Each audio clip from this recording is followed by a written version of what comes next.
갈라디아서 5장 13절부터 6장까지 생활에 대한 교훈이 나타납니다. 그러니까 권계 내용이 경계해야 될 내용이었다면요, 교훈 내용은 이제 들어야 될 하나님의 백성들이 반드시 듣게 해주시는 내용이라고 보시면 됩니다. 5장 13절부터 18절까지 사랑으로 서로 뭐한다? 종노릇한다는 거죠. 종노릇하여 성령을 쫓아 행하라고 교훈합니다. 그 하나님 사랑과 이웃 사랑이라는 것이 분리되지 않고 형제를 사랑하는 것, 여기서 보면 종노릇하는 것과 관계가 되죠.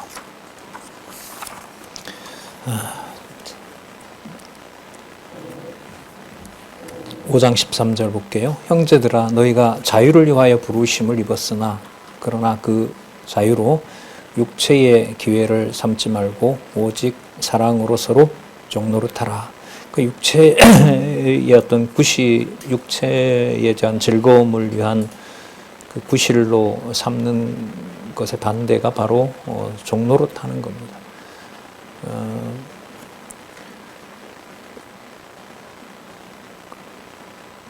고난을 받는 거죠. 그러니까 고난을 대신 받는 거라고 할 수가 있겠죠. 종노릇이라는 게. 유대인들의 유혹을 성도들을 보호하기 위해서 진리의 말씀을 전하면은 유대인들이 가만둘 리가 없잖아요. 그러면 이제 그 지체를 위해서 사도 바울이 매맞은 것처럼 그렇게 그 형제를 위해서 종노릇하게 된다는 거죠. 그러니까 앞부분에 얘기했던 성령으로 믿음을 쫓아 의의 소망을 기다린다라고 하는 것과 그리스도의 은혜를 받는다는 것하고 관계가 되는 겁니다. 오직 사랑으로 서로 종노릇하라.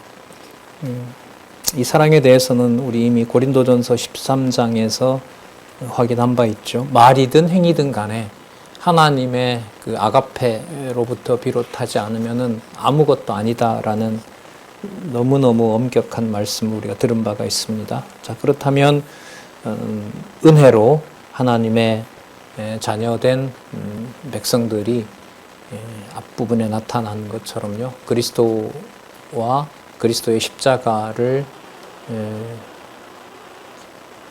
십자가로 인해서 넘어진다는 것은 결국 유대인들로부터 또 대적자들로부터 고통을 받는 거죠.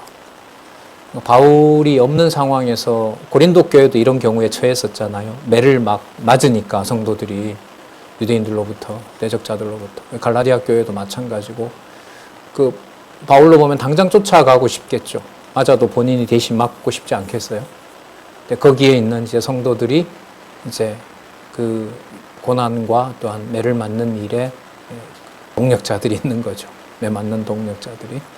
그리고 이제 뒤에도 나오지만은 위험을 무릅쓰고 바울로서 갈 수는 없으니까 뭐 할 수밖에 없어요? 기록해준 말씀을 가지고 가는 동력자. 디도인데요, 여기 보면. 여러 곳에 이제 말씀을 전하는 역할을 하는 동력자죠. 그 사람 가는 길이 편할까요? 도착해서 대신 먼 길을 와서 다시 바울 대신 뭐 할 수도 있어요? 매를 맞을 수도 있죠. 이게 여러분 사랑의 종노릇입니다. 막연한 게 아니에요. 갈라디아서에서. 이게 본문을 쫓아가고 역사적 해석을 하면서 우리가 들어가 보면 이 말들 앞에서 뭔가의 어떤 우리의 의지나 이런 부분들을 고려할 여지가 전혀 없어집니다.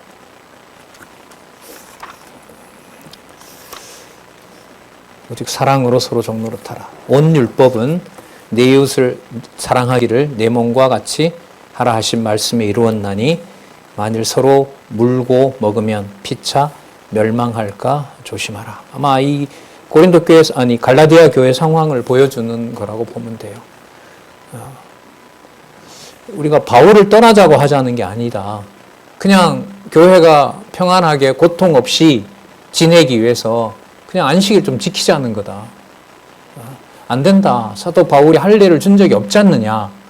이거 가지고 이제 육체의 기회를 정당화하는 사람과 그것도 양보할 수가 없다는 또 신앙의 정절을 지키고자 하는 사람과 그럼 그 사이를 누가 구분할 수 있을까요? 법으로 할까요? 그 법으로 해놓은 것이 여러분 고신에서 이제 그 일제시대 이후에 만들어 놓은 그 신사참배에 대해서 자신들은 정절을 지켰다고 하는 그 법을 만들어 놓은 겁니다. 어거스틴 때도 그랬죠. 지금부터 한 1700년 전에도 그 배교자들, 그 로마군에 붙어서 교회를 잔멸하던 자들이 로마가 이제 기독교를 국교로 정하니까 엄청 돌아왔을 거 아니에요? 받기 힘들죠. 어제까지 죽이던 자인데 로마군과 함께. 근데 그 자를 교회에서 같이 지체로 받는다? 불가능합니다. 이거는 불가능해요. 15절 만일 서로 물고 먹으면 피차 멸망할까 조심하라. 내가 이르노니 너희는 그 다음 나오네요. 성령을 쫓아 행하라. 자, 그리하면 그래서 육체의 욕심을 이루지 아니하리라. 성령을 쫓아 행하는 것을 이제까지 설명으로 본다면은 인간의 어떤 행위와 어떤 조건으로 하나님 자녀 된다는 것을 배격하는 거죠. 그게 바로 성령을 쫓아 행하는 거고요. 그리고 성령께서 기록하게 하신 그 말씀을 절대적 진리로 그리스도의 계시로부터 받은 진리로. 그러니까 바울 편지도 맞고 다른 것도 맞다 이러면은 뭐 할까요? 상대주의가 되는 거예요. 그 분별력을 하나님이 주셔야 된다는 겁니다. 자, 17절 육체의 소욕은 성령을 거스리고 성령의 소욕은 육체를 거스리라니 이 둘이 서로 대적함으로 너희의 원하는 것을 하지 못하게 함이니라. 너희가 만일 성령이 인도하시는 바가 되면 율법 아래 있지 아니하리라. 성령이 인도하셔야만 바로 율법 아래 있지 않는 겁니다. 다르게 말하면 성령께서 주관하지 않으면 모든 게 다 온몸이 어디 아래 있다는 걸까요? 율법 아래 있다는 거죠. 그 고민을 우리는 로마서 7장 21절 위에서 살펴봤죠.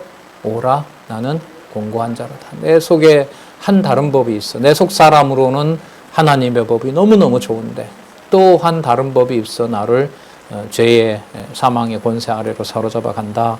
그 사실을 우리가 이미 앞에 살펴봤었죠. 복음의 절대성에서는 여러분 다시 한번요. 중간지대가 있다 없다? 없다. 중간지대가 없다는 말은 두 가지 성령의 소욕과 육신의 소욕의 옵션을 선택사항을 두고 내가 선택한다는 말이 가능하다 불가능하다? 불가능하다는 겁니다. 불가능하다는 거예요. 그 다음 5장 19절부터 21절까지 그래서 먼저 육체의 일이 무엇인지를 알려줍니다. 볼게요. 육체의 일은 현저합니다. 처음에 음행과 더러운 것과 호색. 이게 여러분 교회 내에서 일어나는 일인 겁니다. 성도들이 복음의 아까 육체의 기회로 삼지 말라고 그랬잖아요. 그러니까 복음의 자유로운 복음이다라고 하면서 이방인들이 이제까지 행하던 어떤 육체의 소욕을 더 자유롭게 행하니까 유대인들의 먹이가 되는 거예요. 그러니까 그전보다가 그 행위가 더 문란해져 버렸어요. 누구의 이름으로? 그리스도의 이름으로. 왜? 그리스도가 뭘 했으니까? 어떤 조건 없이 나를 하나님 자녀 삼았기 때문에 나의 어떤 행위가 하더라도 그리스도의 은혜로부터 벗어날 수는 없다. 그걸 육체의 기회로 받아들이게 된다는 거죠. 몸이 얼마나 좋아하겠어요? 진짜 얼마나 좋아하겠습니까? 창세전 예정론이 인간의 육신의 소욕에 육신의 소욕을 충족시키는데 예정론이 좋아요? 나빠요? 나빠요? 엄청 좋죠. 왜요? 무슨 짓을 해도 창세전 예정론은 행위와 관계없으니까. 그러니까 그게 자유로움인지 은혜에 대한 감격인지를 내가 조심해서 잘 살면 되는 거죠. 안 돼요? 안 되면 갈라디아서가 필요 없죠. 바로 이 문제라고 보시면 돼요. 바깥의 문제가 아니란 말이죠. 이런 소욕이 여러분 너무너무 강하게 발동하는 겁니다. 그러니까 유대인들의 뭐가 돼요? 표적이 되고 먹잇감이 되는 거죠. 야, 바울한테 복음 들었는데 더 좀 고민하고 반성하는 이방인들보다 더 형편없다. 그게 복음이냐? 바울한테 그걸 배웠냐? 반박하기 어렵죠. 나타나는 실제적인 범죄의 규모가 크면은요, 그걸 극복하기가 어렵습니다. 신학 시간에 말씀드리지만 여러분들 잘 알고 계시지만 유대인을 600만 죽인 현장에서 하나님이 살아 계신다는 주장을 믿음으로 주장하기가 쉽겠어요? 어렵겠어요? 어렵죠. 가정이 풍비박산난 상황에서 살아계신 하나님을 주장한다는 것은 불가능한 것처럼 말이죠. 그런데 이게 가능하더란 말이에요. 이 성경에 이 기록된 말씀을 따라가게 되면.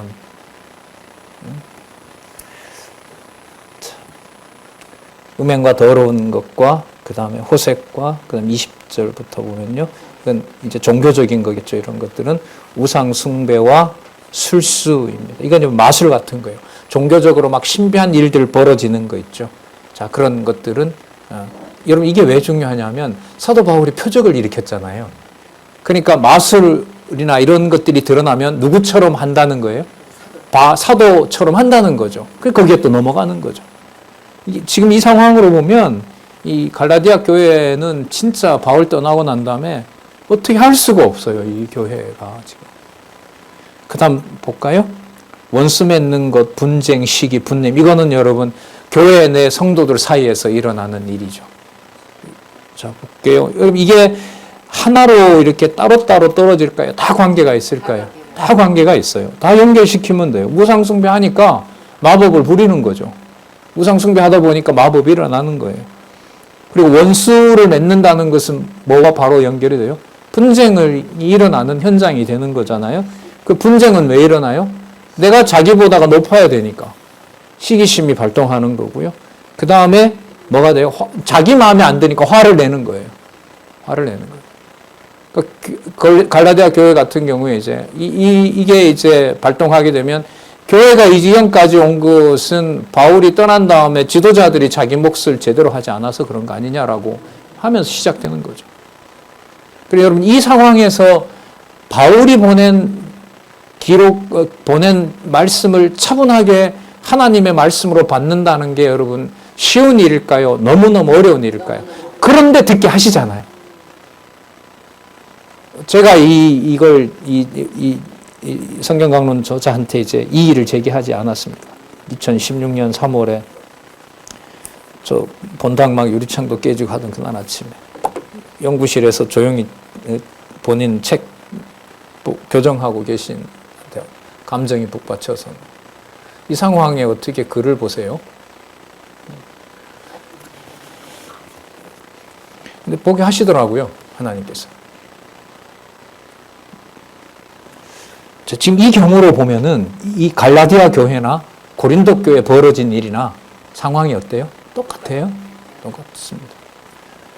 자, 그 다음 분내게 됩니다. 그리고 자기가 원하는 사람들과 뭐 하게 됩니까? 끼리끼리 당 지어야죠. 당 짓게 되고, 자, 우리 패, 너 패 갈라야죠. 그죠? 그리고 저거는 거짓이다라고 정죄해야 돼요. 이단 정죄를 하죠. 뭐 너무너무 당연한 거예요. 자, 그리고 개인의 어떤 생활로 돌아가게 되면, 자, 패 갈라놓고 각자 다 이제 배웠던 말씀을 가지고 내 좋을 대로 쓰는 거예요. 그 패를 갈랐으니까, 자, 자기 욕심에 원하는 사람들끼리 다 모여 있을 거 아니에요? 그럼 우리가 패가 됐으니까 우리가 단합을 해야 되잖아요. 우리가 단합을 하려면 어떻게 해야 돼요? 먹고 놀아야죠. 그러니까 단체로 이제는 뭐 하는 거예요? 육신의 소욕을 따라 살게 되는 겁니다. 회비 내고, 우리 원하는 거 하고, 거기 있는 사람을 단속하기 위해서 또 더 즐거운 일들을 만들어내고, 소속감을 주고, 자, 그 다음 그 내용이죠. 투기와, 자, 그 다음에 술 취함과 방탕함. 여러분, 이건 역사적으로 좀 보면은요, 제가 이제 철학을 좀 공부했는데, 당시에 신전에 일어나는 술과 매음은 종교행위입니다. 종교행위입니다. 이 술 취함은 이 에베소나 이 소아시아 지역에는 이거는 특히 여자들에게 해방감을 주는 겁니다. 왜냐하면 억눌린 그룹이었잖아요. 여자 그룹이. 그러니까 노예와 같은 삶을 살던 사람인데 그리스 축제 가운데 뭐가 있냐면 축제, 바커스 축제라고 하는 게 있어요. 바커스가 그 포도주의 신이거든요. 그 축제의 때에는 모든 그 주도권이 여자들에게 있어요. 그러니까 어떤 기록에 보면 고대로 가면 그때 남자들이 그 축제 자리에 가면 막 찢어서 죽여버립니다. 그러니까 술 취함과 방탕이라는 게 개인적인 정서로 끝나는 게 아니라 바로 뭐와 연결이 되냐면 종교행위와 관계가 돼요. 종교행위와 관계됩니다. 단지 뭐 몇 잔 마시고 이런 문제가 아니에요, 이게. 그러니까 뭐냐면 이제까지 이성으로 나를 짓눌러 놨던 걸 족쇄를 풀어주는 거예요. 뭐가? 감정이, 온몸이. 이게 여러분 술 취함입니다. 그걸 누구 이름으로 한다는 거예요? 우상 앞에서 먹고 즐기고 하는 건데 이스라엘 백성들처럼 송아지 만들어 놓고 누구를 부르는 거하고 똑같아요? 예, 여호와 부르는 거하고 똑같아요. 송아지 만들어 놓고 그 이스라엘 백성들이 누구라 불렀어요? 우리를 애굽 땅에서 인도하여 낸 여호와라 이래 부르거든요. 마찬가지죠. 술 취함과 방탕함에 있으면서 이 자유가 바로 우리가 누린 이 자유가 누가 주신 복음이다? 그리스도가 주신 복음이다. 아주 못된 인간들이죠. 우리는 이런 건 안 하죠, 적어도. 예? 그래요? 아, 네.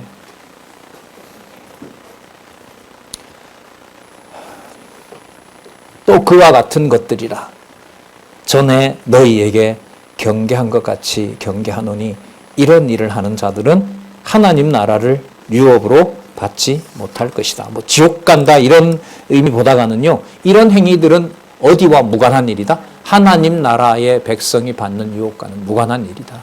무관한 일이다.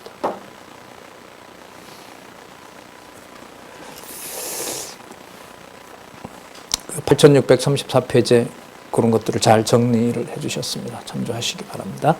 자, 그 다음 살아야죠. 살게 해주셔야죠. 5장 22절에서부터 26절 볼게요. 성령의 열매를 소개하며 헛된 영광 구하는 것을 훈계합니다. 자, 그런데 무슨 열매는? 오직 성령의 열매는 자, 앞부분에서 계속 얘기했습니다. 아가페로부터 시작해요. 누가 주시는 사랑으로? 하나님이 주시는 사랑으로 시작을 하는 겁니다. 자, 그 다음에 사랑과 자, 뭐가 나오죠? 자, 여러분 맥락과 상관없이 떼버리면 기뻐하는 거예요. 개인적으로. 근데 여러분 이게 앞부분하고 연관을 시키면 육의 소욕으로 기뻐하는 것하고요. 성령의 소욕으로 희락을 느끼는 거하고 무슨 차이가 있어요? 엄청 차이 나요? 자기 기준으로 보면 복음을 깨달은 사람들이 자기 기준으로 보면 자기가 육의 소욕으로 느끼는 기쁨이라 하더라도 누가 주는 것으로 합리화할까요? 하나님이 주는 것으로 하는 거죠. 그러니까 이게 하나님의 아가페가 아니면 하나님의 사랑이 아니면 이 희락이라는 게 아까 육의 소욕으로 현저한 육의 소욕이 누리는 것과 이게 구분이 될까요? 안 될까요? 안 돼요. 이 지혜 안 주면 안 돼요. 근데 여러분 이 답이 나왔어요. 무슨 답이 나왔냐 하면 아까 앞부분에 우리가 배웠던 이 맥락으로 봤을 때 여러분 이 희락은 단지 패를 지어서 야 우리는 그래도 유대인들로부터 벗어나서 우리끼리 있으니까 좋은 거야. 이런 의미의 희락일까요? 아니면 아까 이미 나왔습니다. 종노릇하는 것과 관련된 희락일까요? 종노릇하는 것과 관련된 희락입니다. 이게. 갈라디아서를 떼면 안 돼요. 그러니까 절대로 앞에 부분을 떼면 안 됩니다. 그래서 여러분 이때 사랑은 그리스도가 여러분 아까 십자가에 뭐가 나왔죠? 십자가에 거치는 게 나왔죠. 십자가에 거치는 게 사도 바울로 하여금 끌어가는 하나님의 아가페였잖아요. 그럼 그 하나님의 사랑이 하나님의 자신의 눈을 빼어줄 정도로 사랑하게 했던 고린도 교회들 아니에요. 근데 그 교회에 거짓 선지자들이 들어왔죠. 그래서 아까 패를 짓고 자기네들 소욕을 따라서 엄청나게 처참하게 갈라디아 교회가 무너진 거 아니에요. 그럼 반대로 말하면 하나님이 주신 사랑으로 이 희락이라는 것은 누구의 종로로 타는 것을 기쁨으로 삼는 거예요? 지체에게 종로로 타는 것을 기쁨으로 삼는다는 의미에서 희락으로 봐야 되는 거예요. 이게. 앞에 그게 나왔잖아요. 내가 이제까지 할 일을 전하면은 뭐 할 일이 없다. 십자가에 걸치는 것이 나한테 올 리가 없다. 내가 유대인들에게 배척받을 일이 없다. 그리고 아까 육체 소욕으로 복음 깨닫고 온갖 더러운 짓을 우상 앞에서 하면서도 그걸 육체의 기회로 자유라고 여기는 자들의 그런 기쁨하고 차별이 돼야 되잖아요.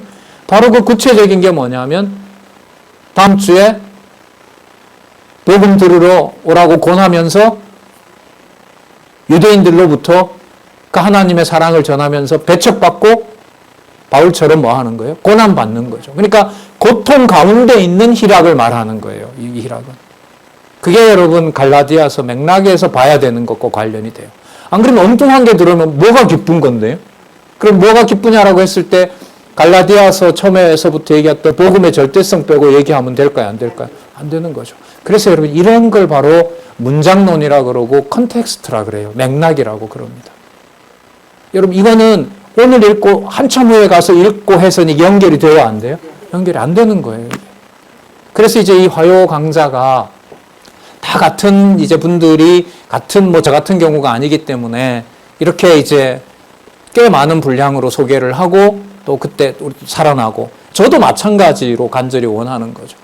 진짜 더 많은 이 연구하는 동력자들이 있어서 진짜 말씀을 듣고 어떻게 보면 이제 받으면서 먹으면서 이런 어떤 걸 늘 꿈꾸고 있죠. 자, 그래서 여러분 이때 희락을 어떤 세상에서 말하는 희락과 여기서는 전혀 다른 맥락이라는 거예요. 종로로 타고요. 그리스도 십자가에 거치는 것 때문에 뭐 하고요? 걸려 넘어지는 거고요. 유대인들에게 당하는 거고요. 그런 의미에서 여기서 말하는 희락인 겁니다. 그 다음 볼까요? 화평이 여러분 뭐냐면 예루살렘이에요, 이게. 그러니까 무슨 성이 되는 거예요? 진짜 예루살렘 성이 돼요. 여러분, 진짜 예루살렘 성을 아까 4장에서 무슨 비유 들었어요? 실제로 있는 예루살렘의 율법을 지키는 것은 누구의 소생? 하갈의 소생인 거예요. 하갈의 소생. 그럼 한번 연결시켜보면 하나님께서 주시는 사랑으로 성령께서 주신 믿음이 온 성도는 성도에게 종로로 타는 거예요. 그리고 그것은 아까 십자가에 걸려 넘어지는 거예요. 당하는 거예요. 그리고 거기에 그걸 가지 못하도록 또 보호해서 자신이 고통을 받으면서 진리 아래 바울이 보낸 편지를 진리의 말씀, 절대적 말씀으로 보고 함께 있는 무리, 그게 바로 샬롬의 성인 거예요. 이게 평화예요. 그래서 이 사랑과 희락과 화평은 떨어질 수가 없어요. 아까 육의 소욕이 말할 수 없는 것처럼 떨어질 수 없는 것처럼 사랑과 희락과 이 화평은 분리될 수가 없어요. 하나예요, 이게. 하나예요. 그리고 가장 구체적으로는 그러니까 여러분 이게 앞에 남의 예루살렘 교회가 궁핍하기 때문에 단지 연보를 하는 차원하고 여러분 이 차원이 더 인간적으로요 높은 차원이에요, 낮은 차원이에요. 인간적으로 좀 얘기하면 더 높은 차원인 거죠. 단지 뭐 하는 게 아니에요. 단지 그냥 연보하는, 단지 연보라는 말에 오해는 없으시기 바랍니다. 연보를 하는 그 성도를 챙기는 것과 실제로 현장에 가서 바울처럼 십자가를 져야 되는 상황에서 말하는 것하고는 양육으로 보면 어떤 게 더 양육되는 거죠? 후자인 거죠. 갈라디아서인 거예요. 여러분들 고민 안 하신지 참 저는 이 결혼 때문에 고민을 많이 하거든요. 왜냐하면 이게 엮어진 내용이 본문의 내용으로 논리적 구성으로 구조로 봐야 되는 거기 때문에 본문에 있는 내용의 전체 정황을 배제하고 그냥 대충 제목 맡겨놓고 요거죠. 보세요. 이게 논리적으로 세웠으니까 그 다음에 양육되죠. 양육됐으니까 당연히 무장하죠. 무장하게 되면 투쟁할 거고요. 이런 단순한 논리로는 본문들이 들어오는 건 아니에요. 당연히. 예.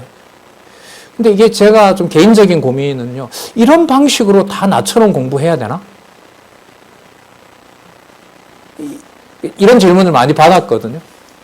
날 이제 한 13년 전에 대학반 하면서 선생님들하고 굉장히 엄격하게 했죠. 과제물도 많이 내드리고, 월급도 직장 다녀와서 그걸 준비해서 다음 주에 발표해야 되고, 이런 하면서 이제 그때 어떤 분이 왜 꼭 당신 방식으로만 얘기를 하느냐. 우리 그렇게 안 된다, 시간이.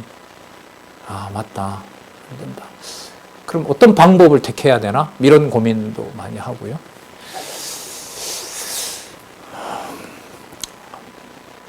볼게요. 사랑과 희락과 화평과 그 다음 뭐가 나오죠? 오래 참음 나오죠. 오래 참음. 연결이 되죠. 여러분 오래 참음은요. 우리가 오래 참아서 의가 됩니까? 오래 참음의 완성을 그리스도가 이루셨습니까? 예를 하나 들어드릴게요. 로마서 초반에 가면 하나님의 오래 참으심이 나와요. 인간들이 범죄하는 것으로 보면 하나님이 지금이라도 당장 다 뭐 해야 돼요? 멸해야 되는데 하나님의 오래 참으심이 인자하심의 오래 참으심으로 지금 유대와 이방을 멸하지 않고 있다. 그 말이 나오거든요. 따라서 여기에 나타난 오래 참음은 성도 쪽으로 넘어오면 안 돼요. 이게 아까 사랑이 누가 주어가 된다고 했죠? 하나님의 아가페라 그랬잖아요. 그죠? 하나님의 아가페이기 때문에 오래 참음에 와서도 화평을 이루었으니까 지금부터 내가 오래 참게 된다는 게 아니에요. 오래 참음이 일어나는 것은 하나님의 진노대로 다 이루어지는 것이 아니라 하나님께서 택한 백성을 위해서 뭐 하고 계신 거예요? 참고 계신 거라는 거예요. 그럼 이걸 생각하고 성도가 좀 견디는 것하고요. 부모로서, 자식으로서, 형제로서 견디는 것하고요. 이거 빼버리고 내가 복음 깨달은 자니까 지금부터 좀 남들하고 다르니까 참아야지 하고는 전혀 다른 문제입니다. 이거는 전혀 달라요. 거기에는 여러분 계속해서 들은 나니까 내가 좀 뭐 해야 된다. 참아야 되는 거 아니야? 이게 발동하거든요. 그럼 주어는 나잖아요. 거기에는. 자, 오래 참음과 그 다음에 뭐가 나오죠? 자비. 여러분 자비는 여러분 이거 에베소서에 가면 또 많이 다루는데요. 자비는 여러분 하나님의 속성인 거죠. 그럼 아까 오래 참으심과 자비라고 하는 것의 무게중심은 누가 맺는 열매가 맞다는 확증이에요. 그야말로 성령께서 하나님께서 해가시는 사역이라는 거예요. 그리스도의 사역인 거고요. 자, 그 다음에 희락과 자비와 그 다음 뭐예요? 양선과 이렇게 나오는데 양선이라는 말은요 이런 거라고 보시면 돼요. 뭐 순한 양처럼 된다 이런 의미가 아니에요. 이게 부드럽고 이런 의미가 아니에요. 이게 이제 좀 이 헬라어 사전을 찾아보면 뭐냐면 아까 그 자비가 있었죠. 자비성이 하나님의 속성이라고 했잖아요. 그 여러분 아가서에 보면 그 자비성이라는 게 어떤 상황에서 일어나게 되죠? 술람미 여인이 신랑을 찾아가다가 그 몸이 어떻게 돼요? 다 망가지잖아요. 이야말로 이제 몸이 망가진단 말이에요. 그런데 이 술람미라는 여인이 솔로몬을 부끄러워서 못 만나게 됩니까? 솔로몬을 더 요구하게 됩니까? 요구하죠. 왜 요구하냐면 너가 날 신부로 삼을 때 조건 없이 나를 사랑했지 않냐? 조건 없는 언약이 나오죠. 그래서 조건 없이 맞았는데 내 조건이 내 지금 형편이 무너졌다고 해서 너가 나를 버릴 수가 있다 없다? 없다. 그게 여러분 자비입니다. 이게 양선이에요. 그게 자비고요. 그 자비 속에서 그런 하나님이 맺어주신 바로 그 언약이 자비성이라면은요. 거기에 대해서 술람미 여인이 솔로몬을 뭐 합니까? 요구하죠. 당신 가지 말고 나한테 와야 된다. 왜? 당신이 나를 신부 삼을 때 조건 없이 했으니까. 그럴 때 조건 없이 솔로몬이 자신을 찾아오는 것이 여러분 뭐냐면 양선입니다. 그 말은 성도들에게 결과적으로는 부드럽게 대하는 거지만 왜 부드럽게 대하느냐? 무엇 때문에요? 내가 능력이 있기 때문에? 아니에요. 솔로몬이 술람미와 맺었던 조건 없는 사랑 때문에 술람미가 요구했고 솔로몬이 찾아온 것처럼 내가 하나님으로 받은 자비성이 크기 때문에 사도 바울의 경우라 하더라도 그리스도의 경우라 하더라도 내 기준에 맞지 않고 내 눈에 형편없이 보이는 형제라도 뭐 할 수 있는 거예요? 사랑할 수밖에 없는 거예요. 그때 사랑하는 마음이 여러분들 뭐냐 하면 양선이에요. 이게 헬라어로 보면 제가 철학을 공부할 때 이 양선이라는 개념이 여러분 뭐냐 하면 이게 아가토스라는 건데요. 이 세상에서 가장 귀한 거예요. 고린도 교회 성도들 통해서도 살펴봤고 또 갈라디아서에도 살펴봤지만 여러분 다른 어떤 것으로도 바꿀 수 없는 복음의 절대성이 갈라디아서에서 나왔죠. 앞부분에. 그죠? 절대성은 다른 것하고 비교가 되는 거예요? 안 되는 거예요? 안 되는 거죠. 그러면 가장 뭐한 거예요? 최고인 거예요. 타의 추종을 불허한다 그러죠. 다른 것과 어떤 것을 비교할 수 없는 것. 그게 여러분 바로 하나님이 멸하지 않고 참으셨기 때문에 그러고요. 그 참으신 것이 뭐로 드러나요? 자비성으로 드러난 거고요. 그 자비하심이 성령의 감동으로 내 기준으로 보면 육의 소욕에 형편없이 사로잡혀 있는 자 같은데 아까 그 더러운 육신의 소욕을 행하는 자인데 그 자라 하더라도 거기에 누가 있을 수 있어요? 술람미처럼 망가진 그런 몸으로 있다 하더라도 그 중에 누가 있을 수 있어요? 복음을 들을 자가 있을 수 있죠. 그 자를 위해서라도 변호를 해주고 그 자를 챙겨오고 싶은 마음이 양선이에요. 이게 그러니까 도덕적인 교훈으로 절대로 가면 안 돼요. 이게 성령의 열매니까 그 성령의 열매야 이런 차원이 아니에요. 네. 자, 그래서 여러분 이 양선이라고 하는 것은 아까 뭐하고 관계돼요? 형제를 위해서 종노릇 하는 것과 관계돼요. 친절하게 대하고 이런 정도가 아니에요. 아까 십자가에 거치는 거죠. 예. 그것 때문에 자기의 몸이 걸려 넘어지잖아요. 유대인들이 걸어 넘어뜨려서 그 고난을 주는 거 아니겠어요? 양성과 그 다음 볼까요? 충성 나오죠. 예, 충성은요, 이게 번역이 제가 볼 땐 잘못됐어요, 진짜. 여러 이 번역본에 지적하는데, 여러분 이 충성은요, 믿음입니다. 믿음이에요. 아까 여러분, 믿음은 누구로부터 쫓아난다? 사랑으로서 역사하는 믿음뿐이라고 했죠? 자, 그러면 여기 아까 양선이라는 것이 지체를 위해서 종노릇하고 대신 매도 맞는 것이고, 그 매도 맞는 그것으로 뭐가 지어져요? 하나님의 교회가 지어지죠? 그게 바로 무슨 능력이에요? 사랑으로서 역사하는 믿음이고, 그 믿음의 결과가 교회를 위해서 뭐 충성한다 이렇게 하면 되는데, 이게 저는 좀 번역은 사실 불만이에요. 그래서 그 다른 번역에 보면 밑에 난하주가 많아요. 믿음 이렇게 다. 그러니까 그 말은 그 번역하는 사람이 충성하고 안 맞는다는 말로 지금 번역이 지금 그래 되어 있습니다. 자, 어쨌든 참조하시기 바라고요. 자, 그러면 그 믿음과 함께 그다음 보세요. 뭐가 나오죠? 온유가 나오는 거죠. 온유는 그야말로 친절한 것 뿐만 아니라 이 뜻은 뭐하냐 하면 종노릇하는 것과 관계돼요. 겸손한 것과 연관이 됩니다. 그러니까 내가 대신 매맞으면요, 내가 요구할 지분이 인간적으로는 있어요, 없어요? 있죠, 당연히. 인간적으로 누구를 대신해서 내가 손해를 보잖아요. 그럼 그 사람 앞에서 내가 요구할 지분이 많아요, 안 많아요? 많죠. 내가 당신을 위해서 이렇게 해줬다나 자녀에 대해서 얼마나 당당하게 얘기할 수 있어요? 그런데 여러분, 이게 이 온유가 바로 뭐냐면 그 권리를 요구하지 않는 거예요. 그럼 무작정 매를 맞는다는 거예요, 쉽게 말하면. 그러면 여러분 아까 사랑에서부터 시작해서 절제는요, 절제는 더해요. 한마디도 내 것을 내 것이라고 말을 못해요. 뭐로 시작했으니까? 아가페로 시작했으니까. 그럼 이거 하나로 다 모아볼까요? 결국 갈라디아 교회 상황으로 보면 성령의 열매는 같이 뭐 하는 거죠? 죽는다는 것 좀 심하고요. 좀 너무 어렵고, 여기 이 맥락으로 보면 유대인들로부터 뭘 당하는 거예요? 고난당하는 거예요.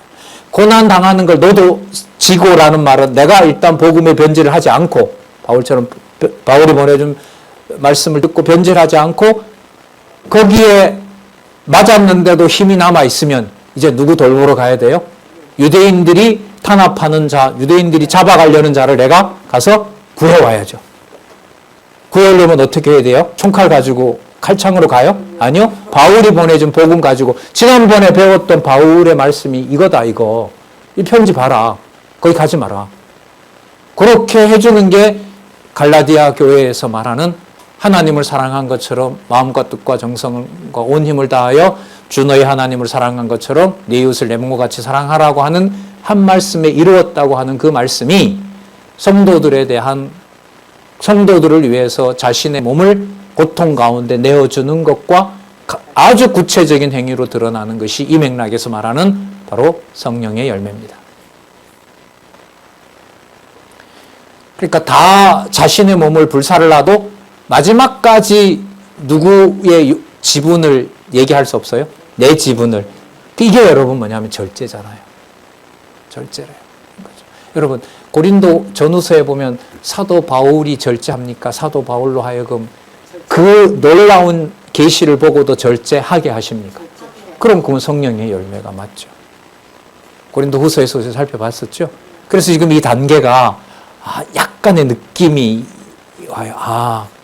그 연보 다음에 고린도 갈라디아서에 와서 말하는 이 결론 부분으로 가는 성령의 열매라고 하는 것은 양육에 있어서 점점 누구의 지분을 빼고 인간의 지분, 인간의 의 이걸 빼게 하시고 전적으로 누구의 의? 하나님의 의만 바라보도록 하신다. 이걸 전적으로 하나님이 하시는 일이다. 그게 여러분 갈라디아서 시작할 때 이제 6장에 가면 나오는데 미리 말씀드리면, 그래서 사도 바울의 경우에 예를 들면 그 온몸에 난 성도들을 위해서 매맞은 수십 군데의 상처들이 절제를 넣게 되면 자기가 했다는 말을 하게 해요? 못하게 해요? 못하게 합니다. 전적으로 그것은 누가 하신 일이에요? 그리스도가 하신 일이에요. 그래서 6장에 가면 저를 좀 막대하지 마세요. 내가 했다고 저를 몰아가지도 마세요. 바울도 율법 얘기했냐? 그런 말 하지 마세요. 저한테 남은 흔적은 누구의 흔적밖에 없습니다? 예수의 흔적밖에 없습니다. 그게 6장의 결론으로 나와요. 그 성령의 열매이기 때문에, 성령의 열매이므로 누구의 흔적이라는 말로 맺는다? 예수의 흔적이라고 맺는다. 그럼 그때 예수는 바로 이 갈라디아에서는 십자가를 지신 예수인 거죠. 그리고 여러분 아까 성령의 9가지 열매는 바울과 우리가 하는 거예요? 그리스도가 완성하신 거예요? 그럼 아까 처음서부터 끝까지 절제 경우로 보면 요한복음에 나오잖아요. 그리스도가 자신이 한 일을 아버지 앞에서 제가 했다 이렇게 자랑합니까? 절대로 그런 말 안 하세요. 이걸 사도 바울로 하여금 전하도록 했고, 간 다음에 소란스러워졌고, 다시 말씀을 보내서 뒤에 보면 나오죠. 큰 글자로 막 크게 썼는지 굵게 썼는지 모르지만 글자를 막 거듭거듭해서 강조합니다. 여러분 그 거듭해서 강조한 글자가요, 이렇게 보시면 돼요. 강조한 거잖아요. 글자를 굵게 썼건 뭐 진하게 썼건 간에, 진하게 쓴다라는 말은 더 쓰는 거 아니에요. 그게 결국은 여러분 자신의 몸에 난 뭐와 똑같은 거예요? 예수의 흔적과 같은 거죠. 그럼 그걸 편지를 받는 성도들은 꾹꾹 강조한 그걸 받는 성도들에게 사도 바울이 전하는 것은 뭐예요? 성도들이 지체를 위해서 뭘 받기를 원하는? 고난을 받기를 원하는 거죠. 그러니까 편지에 꾹꾹 눌러 쓴 게 어디에 꾹꾹 눌리기를 원해요? 몸에. 본인뿐만 아니라 누구에게? 성도들에게. 당하고 있는 지체들을 챙겼으면 좋겠다. 네. 내용으로 보면 참 단순한데요. 여기에 부여한 신학적 의미는 그런 의미에서 보면 갈라디아서 내용이, 짧은 내용이 절대로 아니에요. 제가 한데 이것 때문에 얼마나 고민했는지 몰라요. 모르니까. 유다서 같은 내용이 왜 성경이 되지? 사적인 요한 2, 3서 같은 거 진짜 극히 사적인 편지거든요. 바울, 그 사도 요한에. 이게 왜 절대적 진리가 되지? 모르니까요. 그 담겨 있는 의미를 성경 전체를 통해서 볼 수 없었기 때문에. 자, 그 다음에 여러분 읽힙니다. 24절 지금까지 말씀드렸던 게 나와요. 누가 등장하나 보세요. 절제니 같은 것을 금지할 법이 없습니다. 절대로 금지할 수가 없어요. 예. 자, 24절. 그리스도 예수의 사람들은 육체와 그 정과 욕심을 십자가에 못 박았느니라. 십자가에 못 박았다는 말은 자신이 가지고 있는 욕망과 의와 이 모든 것들이 전부 십자가를 통해서 다 끝났다는 거예요. 그러니까 십자가 앞에서는 아무 소리를 뭐 하는 거예요? 못 하는 거예요.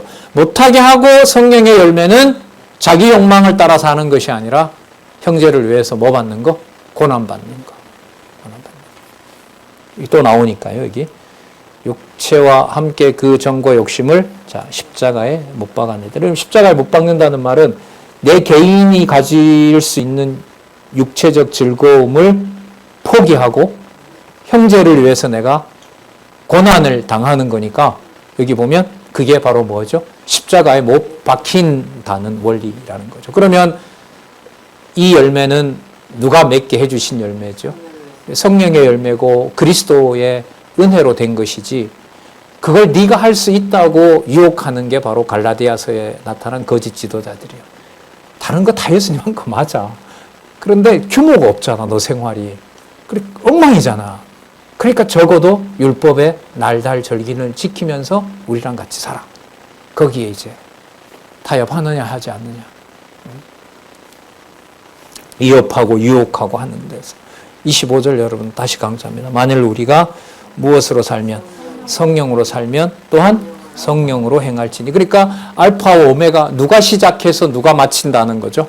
성령이 시작해서 성령이 마치는 거예요. 그러면 여러분 바울 편지도 읽고 다른 사람 편지도 읽고 이래서는 안 되는 거예요. 왜? 복음의 절대성을 위해서는 기록한 말씀 바깥으로 넘어가면 안 되는 거예요.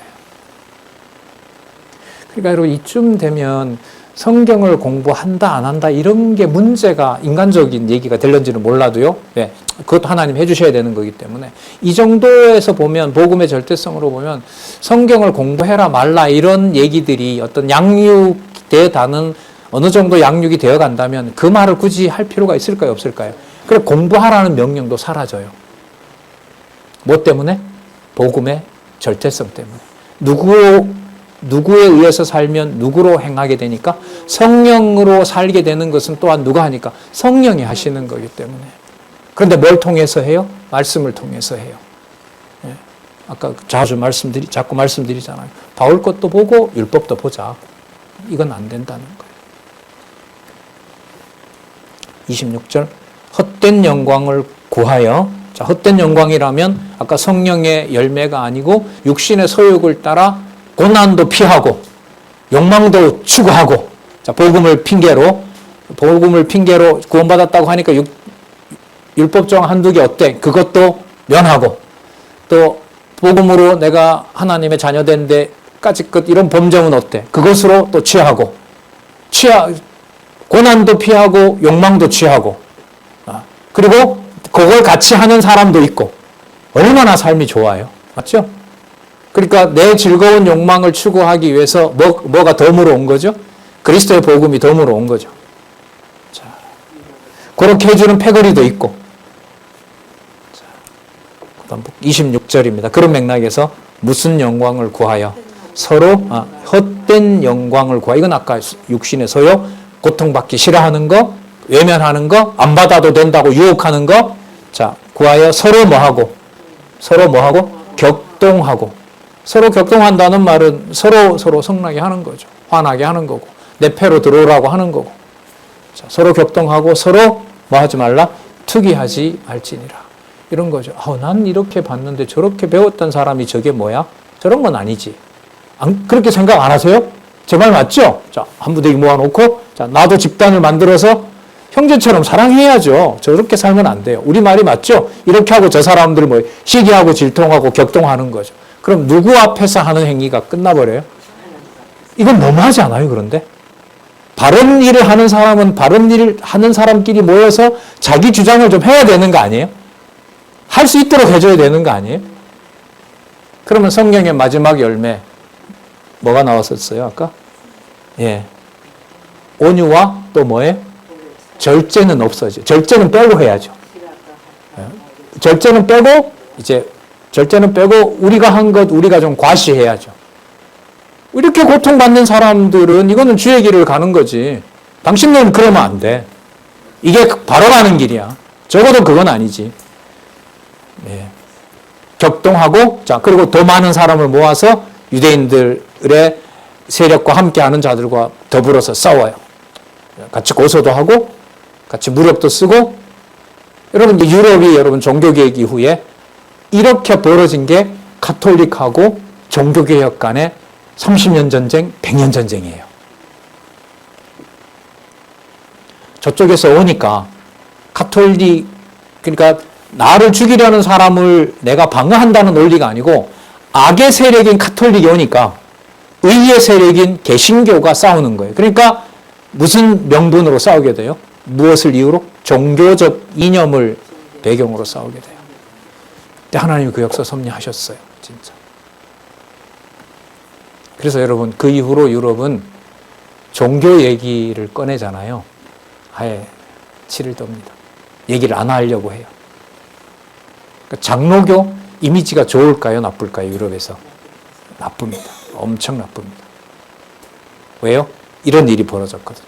창세전 예정론 칼빈의 규정을 들어다가 온갖 할 짓 다 하고 가톨릭보다 더 많은 만행을 하면서도 어디에는 나는 흔들리지 않는다?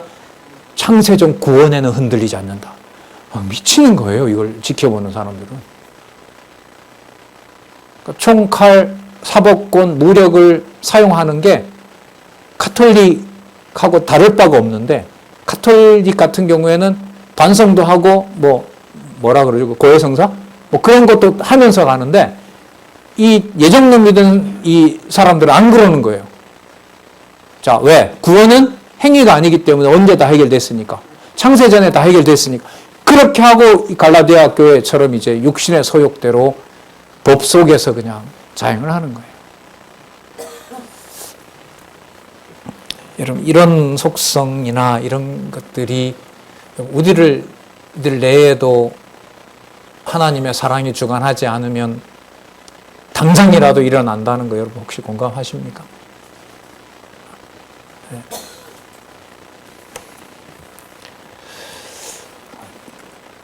자, 서로 격동하고 서로 투기하지 말지니라. 예. 격동과 투기도 같은 사건이죠. 여러분, 이게 그 다음으로 가면요 이해가 됩니다.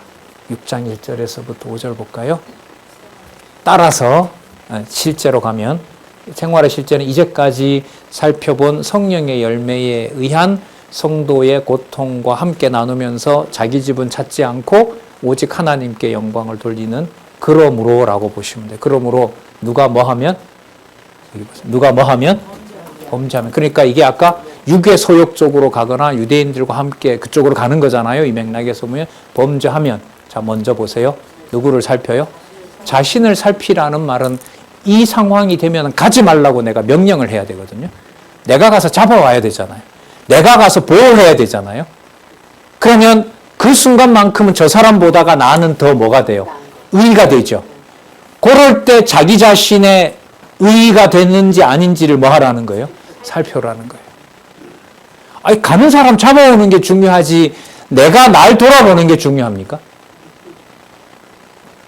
전혀 다른 방향이에요, 이거는. 여러분, 이걸 사도 바울 자신으로 하여금 빼고 얘기할까요? 자신을 넣고 얘기할까요? 자신도 넣는 거죠. 자, 그럼 이런 거예요. 갈라디아 교회가 지금 엄청나게 혼란스럽잖아요. 그럼 자신이 편지를 써서 기자가 바울이 기자가 되어서 해서 보낼 거 아니에요. 그럼 바울이 기자가 돼서 보낼 때 자신이 갈라디아 교회의 성도들보다가 수준이 높기 때문에 제 말을 들으세요라고 한다면 자신을 살피는 거예요? 못 살피는 거예요? 못 살피는 거죠. 그리스도가 말로는 그리스도가 주인 된다고 하면서 이제부터 제가 보낸 말이 맞는 거니까 제 것만 들으세요라는 자신의 주장을 앞세워버리게 되면 누구의 교회라고 하는 것은 사라져버려요? 그리스도의 교회라는 것은 사라져버리는 거죠. 그러니까 고난은 고난대로 받으면서도 두 번째 자신을 뭐 하게 돼요? 살피는 거죠. 왜? 똑같이 유대인들처럼 누구 의의가 드러날 수밖에 없으니까. 자기 의의가 드러날 수밖에 없어요. 남을 위해 고난받는데 왜 내 의의가 안 드러나겠어요? 온몸으로 드러나죠. 누가 보이는 거예요, 그러니까? 내가 보여요. 아까 말로는 누구 열매라 했는데 누구 열매가 보여요? 성령의 열매라고 했는데 내가 하는 거라는 게 온몸으로 오거든요. 그렇지. 적어도 지도자는 이 정도로 해야 지도자가 되는 거지. 이게 온몸으로 몰려와 있단 말이죠. 그게 오호라 아니에요? 네. 이런 생각 안 하고 싶은데 전적으로 성령의 열매로 갈라디아 교인들에게만 성령의 열매를만 얘기하고 싶은데 자신의 경험과 자신이 깨달은 계시로 보냈는데 고린도 교회 성도들이 그 말씀을 듣는데 보면 내가 즐겁거든요. 그 말은 누구 말이 먹힌다는 거예요. 예. 이게 여러분 자신을 살피는 거죠. 그러면 자신을 살피는 거는 내가 나를 살필 수 있기 때문에 살피라 그럴까요? 그러니까 기록한 사도 바울을 빼지 않고 말씀이 신약 성경 절반 이상을 기록한 바울을 말씀이 세우고 말씀이 책망하고 말씀이 주관하시는 거예요. 이게 여러분 갈라디아서 전반부에 나타났던 계시로 받은 복음의 뭐요? 예, 절대성. 누구 마음대로 절대로 할 수 없는 기자인 사도 바울조차도 절대로 함부로 할 수 없는. 그러면 복음의 절대성이면 내 마음에 들지 않는 성도를 내가 가서 빼왔다 하더라도 안 온다 하더라도 내가 정죄하고 심판할 수 있는 여지는 나한테 없다. 뭐 때문에요? 계시로 받은 복음의 절대성. 그럼 여러분 고린도 전후서에서 말씀하신 것하고는 차원이 양육의 단계로 보면 더 인간의를 꼼짝없이 해놓는 거죠. 그래서 여러분 에베소서에 가면 이게 하늘로 안 갈 수가 없어요. 은혜의 본질은 여러분 창세전에 하나님께서 해놓으신 사역인 거지. 아무리 여기에 대신받는 고난이 크다 하고 내 몸을 다 그야말로 불사르게 내어줘도, 그러면 우리 6장 1절에서부터 5절 이렇게 해서 어떻게 이제 아까 말씀드렸던 예수의 흔적 이렇게 이제 결론이 나는지 좀 쉬고 보겠습니다.